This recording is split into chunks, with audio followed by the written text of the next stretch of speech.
হযরত ওসমান রাদিয়াল্লাহু তাআলা আনহু নবীজির কাছে বললেন, ইয়া রাসূলুল্লাহ, দিন দিন সম্পদ শুধু বেড়েই চলছে আমার, আপনি একটু আমার জন্য দোয়া করেন, আল্লাহ যেন আমার সম্পদ একটু কমিয়ে দেয়। একটু দোয়া করেন আল্লাহ যেন সম্পদ কমিয়ে দেয়, এত সম্পদের ভার আমি বহন করতে পারছি না।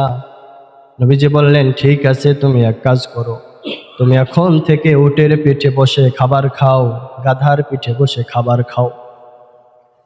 ওসমান রাদিয়াল্লাহু তাআলা আনহু পরের দিন থেকে উটের পিঠে বসে খাবার খায়, গাধার পিঠে বসে খাবার খায়।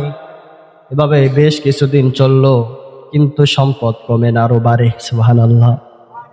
কিছুদিন পরে আবার নবীজির কাছে গেলেন, ইয়া রাসূলুল্লাহ, আপনি কি দোয়া করলেন, সম্পদ তো কমে না, আরো বাড়ে।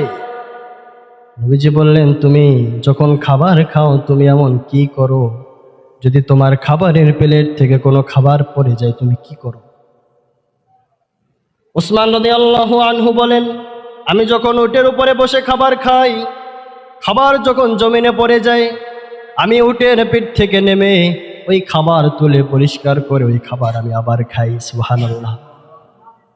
নবীজি বললেন, তুমি এই আমল যদি করতে থাকো, আমার দোয়াও আল্লাহর কাছে যাবে না, বরং তোমার সম্পদ বাড়তেই থাকবে।